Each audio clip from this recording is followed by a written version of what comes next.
dan salam sejahtera untuk kita semuanya. Saya John Set Menurung dari kelompok 2 ingin membuat video presentasi tentang sistem koloid. Saya akan menjelaskan beberapa slide, mulai dari slide 2 sampai slide 4, dan saya juga akan menjelaskan tentang homogenisasi. Pertama, di latar belakang. Dalam kehidupan sehari-hari, kita selalu menggunakan bahan-bahan kimia. Bahan-bahan kimia yang kita gunakan salah satunya adalah bahan-bahan koloid, yang dimana koloid berbentuk antara padatan dan larutan seperti darah, bahan makanan seperti susu, keju, nasi, dan roti. Dan sistem koloid cat, berbagai jenis obat, bahan kosmetik, tanah pertanian juga merupakan sistem koloid. Baik, kita masuk ke yang berikutnya, yaitu rumusan masalah. Apa itu sistem koloid? Yang kedua, jelaskan jenis sistem koloid. Yang ketiga, bagaimana sifat koloid. Yang keempat, bagaimana pembuatan koloid. Yang kelima, apa saja kegunaan koloid dalam kehidupan kita sehari-hari. Tujuan dan manfaat. Yang pertama itu, masuk yang berikutnya. Yang pertama, agar kita dapat mengetahui apa itu sistem koloid yang sebenarnya. Yang kedua, agar kita mengetahui jenis-jenis sistem koloid. Yang ketiga, agar kita mengetahui sifat-sifat dari koloid. Yang keempat, agar kita paham proses pembuatan koloid. Yang kelima, agar kita mengetahui kegunaan koloid. Pengertian dari sistem koloid. Nah, jadi sistem koloid tersendiri merupakan suatu bentuk campuran dua atau lebih zat yang bersifat heterogen dan memiliki ukuran sekitar 1 nanometer sampai 100 nanometer. Sistem koloid ini merupakan sistem dispersi. Jadi, koloid ini adalah bentuk campuran yang keadaannya antara larutan dan suspensi. Jadi, sistem dispersi ini memiliki 3 jenis. Yang pertama adalah suspensi, larutan, dan koloid, yang dimana larutan memiliki sifat yang homogen, suspensi memiliki sifat yang heterogen, dan koloid sendiri memiliki sifat yang heterogen juga. Nah, jadi untuk lebih jelasnya, kita bisa lihat dari gambar ini. Yang pertama itu ada campuran air dengan gula. Nah, yang dimana kalau kita campurkan air dan gula ini, maka gula akan terdispersi atau bercampur dengan air secara homogen. Nah, jika kita perhatikan, kita tidak dapat membedakan mana gula dan juga air. Bahkan digunakan dengan mikroskop sekalipun, tidak dapat dibedakan yang mana gula dan air. Inilah yang disebut dengan larutan. Yang kedua, ada air dan susu. Jika kita campurkan air dan susu, maka akan tetap larut, tapi campuran ini akan keruh. Nah, kalau kita lihat secara langsung, pasti kita tidak dapat membedakan yang mana susu dan juga mana air. Tetapi, jika kita gunakan mikroskop ultra, kita dapat melihat partikel-partikel susu yang tersebar di dalam campuran air tersebut. Ini yang kita sebut dengan koloid. Yang ketiga, ada campuran dari pasir dan air. Kalau kita campurkan, pasir dan air akan terdispersi secara heterogen, dan air dan pasir akan langsung memisah. Pasir akan langsung mengendap ke dasar gelasnya. Kalau kita lihat langsung, kita langsung dapat memastikan yang mana pasir dan juga air. Inilah yang disebut dengan suspensi. Baik teman-teman, di sini saya akan melanjutkan materi berikutnya, yaitu jenis-jenis koloid. Yang pertama ada emulsi. Emulsi ini adalah zat terdispersi ataupun dispersi yang tidak dapat bercampur. Nah, yang kedua ada aerosol. Aerosol ini adalah zat pendispersi yang berupa gas. Aerosol juga memiliki dua zat pendispersi. Yang pertama ada aerosol cair dan aerosol padat. Nah, yang ketiga adalah sistem koloid dari partikel padat yang terdispersi dalam zat cair.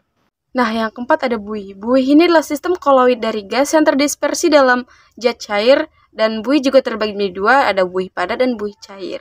Nah, yang kelima adalah gel. Gel merupakan sistem koloid kaku atau setengah padat dan setengah cair. Fase terdispersi padat, medium pendispersi padat, nama koloidnya sol padat. Contohnya gam alloy, kaca berwarna, dan mutiara. Fase terdispersi cair, medium pendispersi padat. Nama koloidnya emulsi padat, contohnya keju dan mentega. Fase terdispersi gas, medium pendispersi padat. Nama koloidnya aerosol padat, contohnya batu apung dan kerupuk. Fase terdispersi padat, medium pendispersi cair. Nama koloidnya pati dalam air, lem, cat, dan tinta. Fase terdispersi cair, medium pendispersi cair. Nama koloidnya emulsi, contohnya susu, santan, dan mayones. Fase terdispersi gas, medium pendispersi cair. Nama koloidnya aerosol, contohnya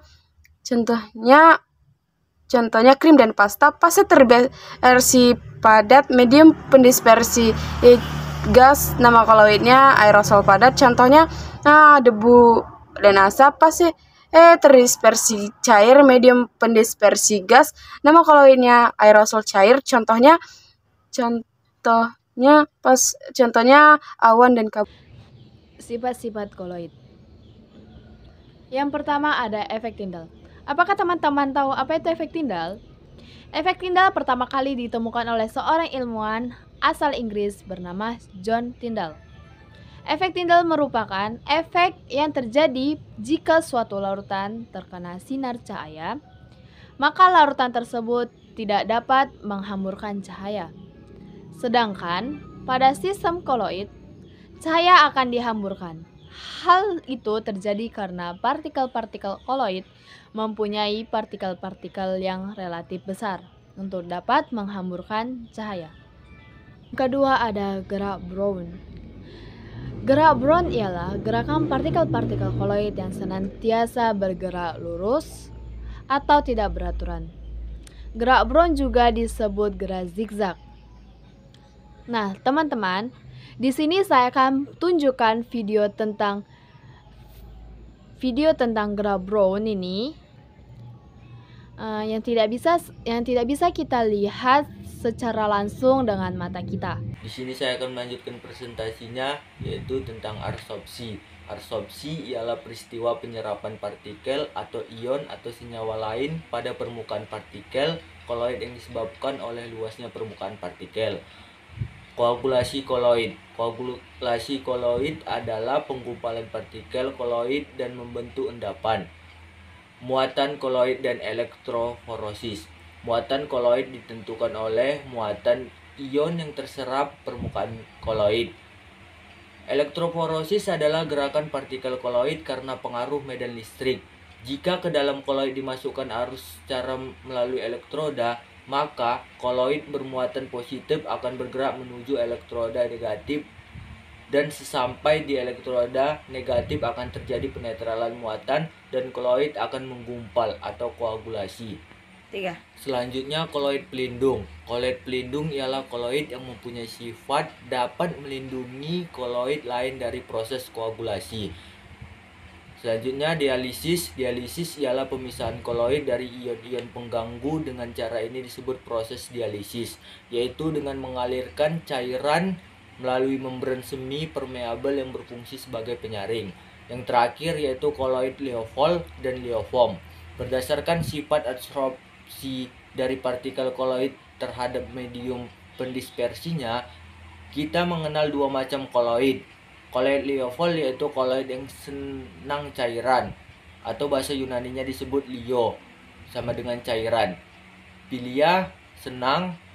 Partikel koloid akan mengadsorpsi molekul cairan sehingga membentuk selubung di sekeliling partikel koloid itu. Contoh koloid liofil adalah kanji, protein, dan agar-agar. Koloid lyopom yaitu koloid yang benci cairan. Contoh koloid lyopom adalah sol sulfida dan sol logam. Nah, sistem koloid. Yang pertama ada cara kondensasi. Cara kondensasi ini adalah cara pembuatan partikel koloid dari partikel larutan sejati.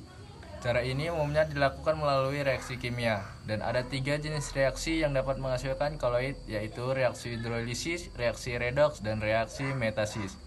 Yang pertama ada reaksi hidrolisis. Reaksi hidrolisis ini adalah reaksi yang melibatkan reaksi penguraian molekul air membentuk ion H+ dan ion OH.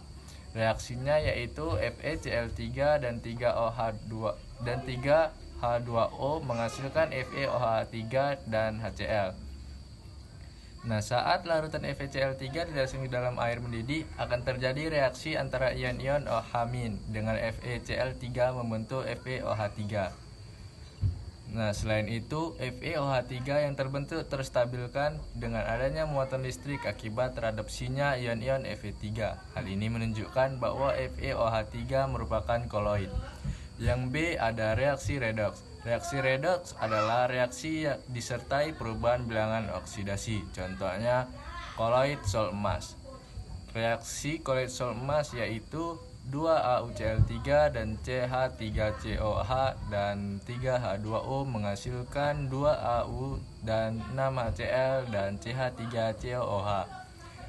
Emas pertama-tama terbentuk dalam keadaan atom bebasnya, kemudian membentuk agregat ukuran koloid yang selanjutnya distabilkan oleh adanya ion OH- dari hidrolisis air yang teradopsi di permukaan koloid. Yang C ada reaksi metatesis. Reaksi metatesis adalah reaksi pertukaran muatan antar ion-ion. Contohnya larutan natrium trisulfat ditambahkan larutan asam klorida akan terbentuk partikel berukuran koloid. Persamaan yaitu Na2S2O3 dan 2HCl menghasilkan 2NaCl dan H2SO3 dan S. Terbentuknya partikel berukuran koloid karena belerang yang termasuk akan beragregat yang makin lama semakin besar sampai berukuran koloid. Yang kedua ada cara dispersi. Yang pertama ada cara mekanik.